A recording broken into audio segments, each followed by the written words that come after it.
సంఖ్యాకాండము 36 అధ్యాయము. యోసేపు పుత్రుల వంశములలో మాకీరు కుమారుడును మనష్షే మనుమడునైన గిలాదు యొక్క పుత్రువంశముల పెద్దలు వచ్చి మోషే ఎదుటను ఇశ్రాయేలీయుల పితరుల కుటుంబముల ప్రధానుల ఎదుటను మాటలాడి ఇట్లనిరి.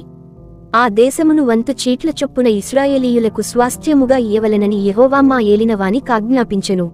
మరియు మా సహోదరుడైన సెలోపెహాదు స్వాస్థ్యమును అతని కుమార్తెలకు ఇయ్యవలెనని మా ఏలినవాడు యెహోవా చేత ఆజ్ఞనొందెను.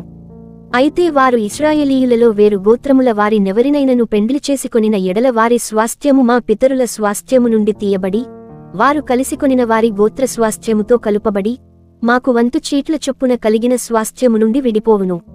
కాబట్టి ఇశ్రాయేలీయులకు సునాద సంవత్సరము వచ్చునప్పుడు వారి స్వాస్థ్యము వారు కలిసికొనిన వారి గోత్ర స్వాస్థ్యముతో కలుపబడును గనుక ఆ వంతున మా పితరుల గోత్ర స్వాస్థ్యము తగ్గిపోవుననగా మోషే యెహోవా సెలవిచ్చినట్లు ఇశ్రాయేలీయులకు ఆజ్ఞాపించి ఇట్లనెను. యోసేపు పుత్రుల గోత్రికులు చెప్పినది న్యాయమే.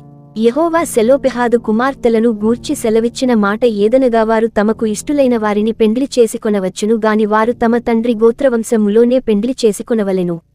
ఇశ్రాయేలీయుల స్వాస్థ్యము ఒక గోత్రములో నుండి వేరొక గోత్రములోనికి పోకూడదు. ఇశ్రాయేలీయులలో ప్రతివాడును తన తన పితరుల గోత్ర స్వాస్థ్యమును హత్తుకునియుండవలెను. మరియు ఇశ్రాయేలీయులకు వారి వారి పితరుల స్వాస్థ్యము కలుగునట్లు ఇశ్రాయేలీయుల గోత్రములలో స్వాస్థ్యముగల ప్రతి కుమార్తెయు తన తండ్రి గోత్రవంశములోనే పెండ్లి చేసుకొనవలెను. స్వాస్థ్యము ఒక గోత్రములో నుండి వేరొక గోత్రమునకు పోకూడదు.